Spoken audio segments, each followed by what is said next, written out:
Welcome to the Under Construction Podcast with me, Martin Williams. Here we talk about how to build or rebuild your life one step at a time. Let's get to work. And welcome to the Under Construction Podcast. My name is Martin Williams. Don't forget to subscribe to the podcast.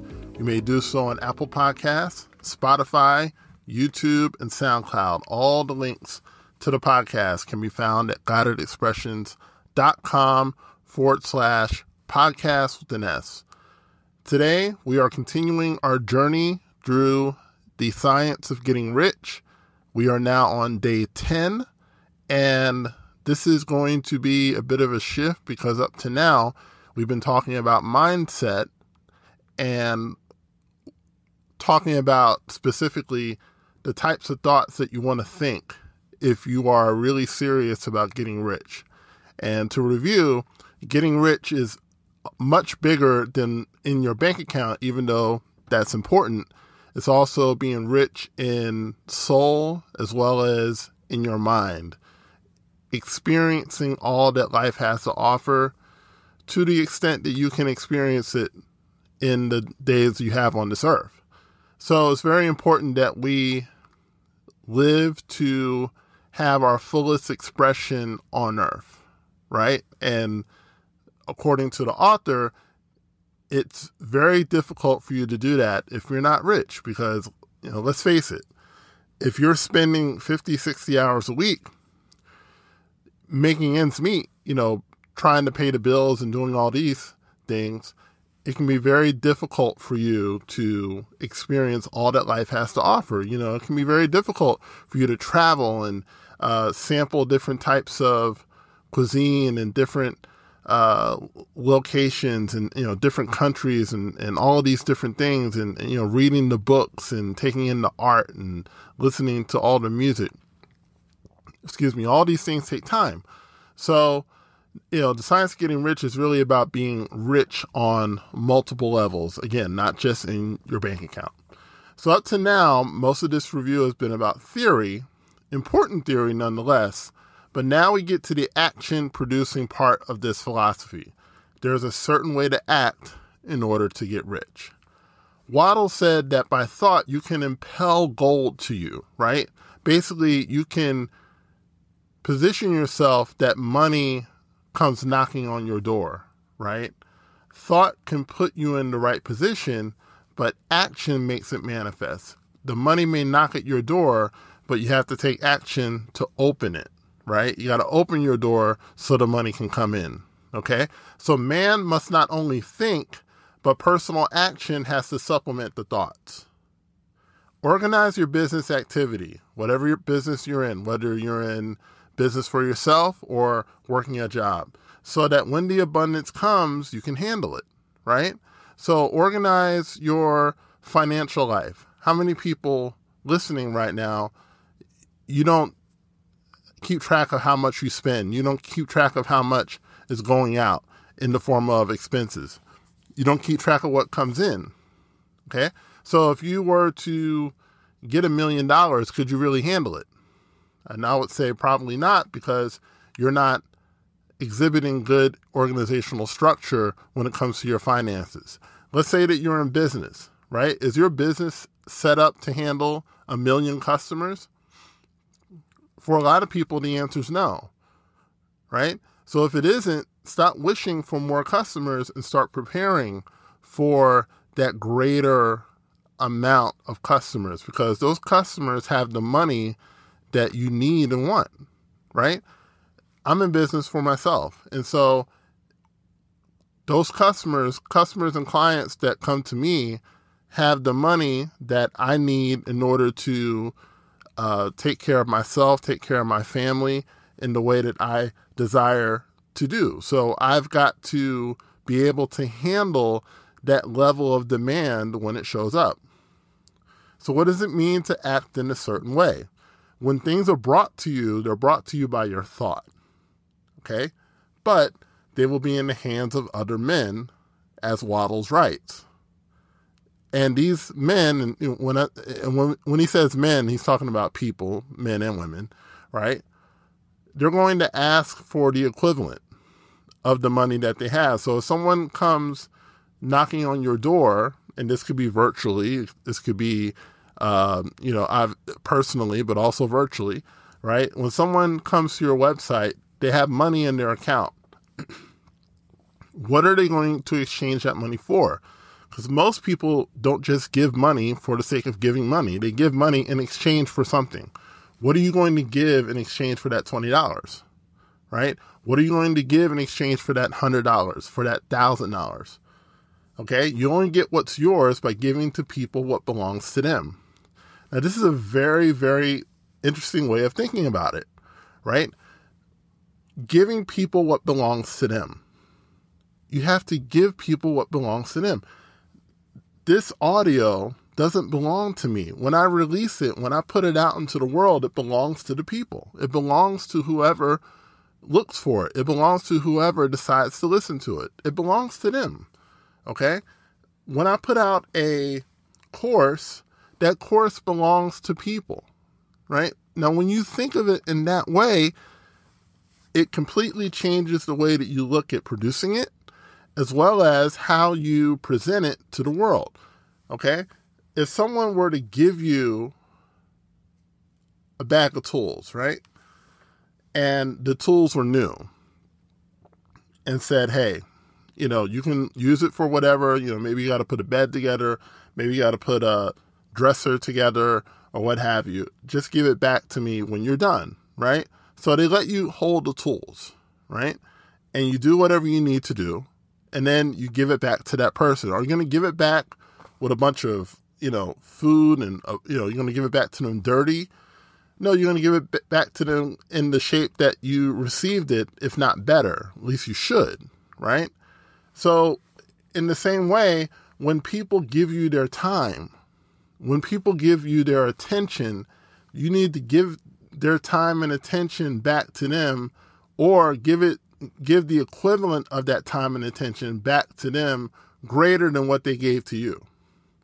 This is a great way of looking at it. And by doing that, how do I do that? I do that by doing my best. I do that by giving people as much as I possibly can, in exchange for that money, right? This is the way you act. This is the way you think. You don't get by and, stealing from people. You may get over a little bit, but in the long run, you're going to lose because you're violating spiritual law. Okay? Now, whatever you decide, you have to act now. You can't act in the past. The past is done. Okay? You may have made mistakes in the past. You may have messed it up in the past. You may have wasted time in the past. It doesn't matter now. The past is done. You can't act in the past anymore. You can't do what you should have did 2 weeks ago, but you can do it today, right? In the same way, you can't act in the future because the future's not here yet, right? And even if you find yourself not in the right business, let's say you're really a singer, right? That's your gift. That's your talent. But you're working at Walmart or you're working in an office to pay the bills. You're working in, a job that has nothing to do with your gift, right? You don't wait to act to get, to act in a certain way. You don't wait until you get into the right business. You start acting in a certain way at Walmart. You start acting in a certain way at your office, right? And you put your whole mind into your present action. You got to get into the habit of acting a certain way. And the certain way, if I could sum it up, it's giving whoever's giving you money, giving more than what they're giving you, right?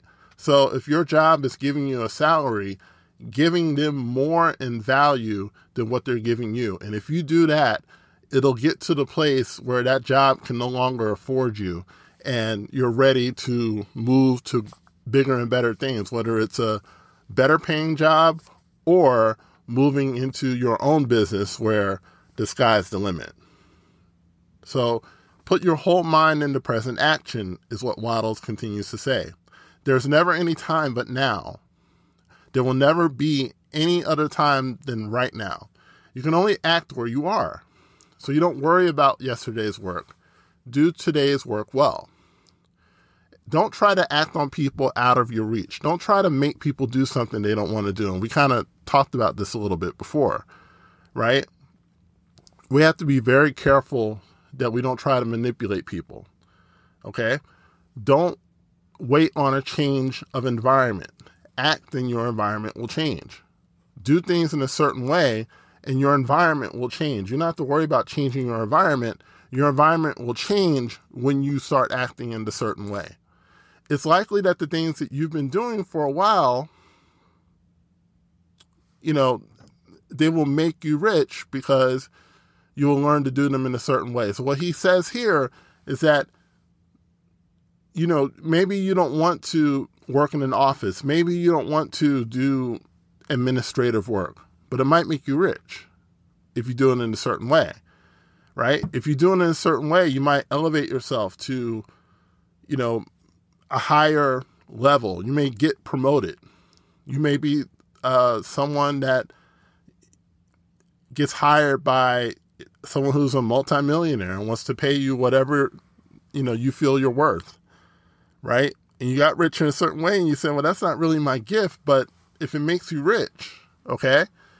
Being rich gives you options, gives you opportunities, right? So what I say to this is a lot of people want to do what they love to do, and that's fine. But if there's a certain thing that makes you rich, use it to your advantage.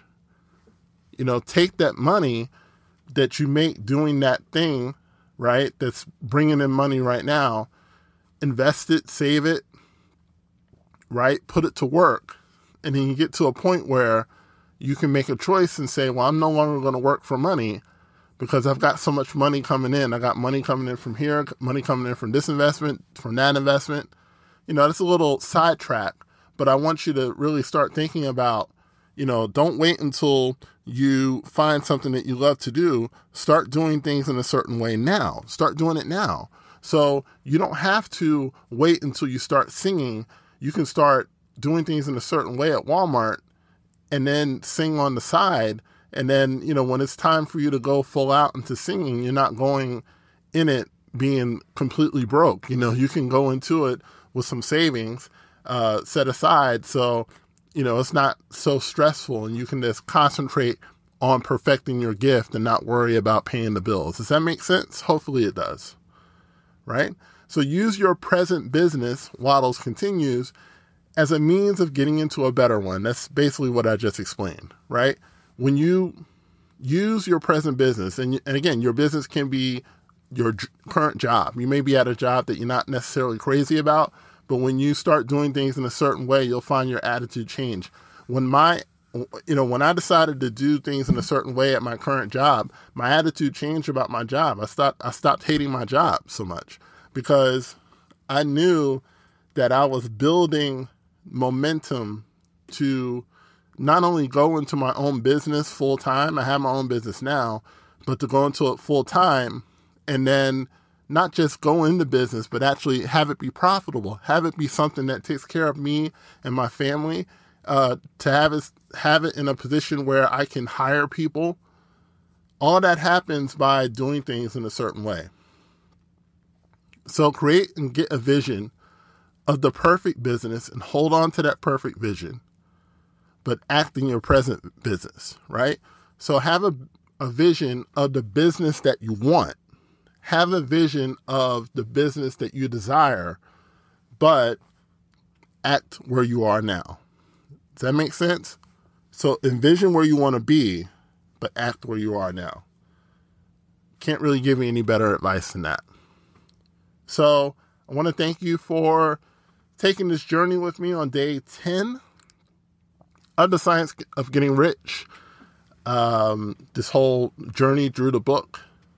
Our next day, our next podcast will have to do with efficient action. So talks more about how to act in a certain way, and you won't want to miss that. So thank you for tuning in. Don't forget to like, comment, share, and subscribe, and I will talk to you soon. Don't forget to subscribe to the Under Construction Podcast on Spotify, YouTube, Apple Podcasts, and SoundCloud. For more information on Guided Expressions courses and products, go to guidedexpressions.com/products.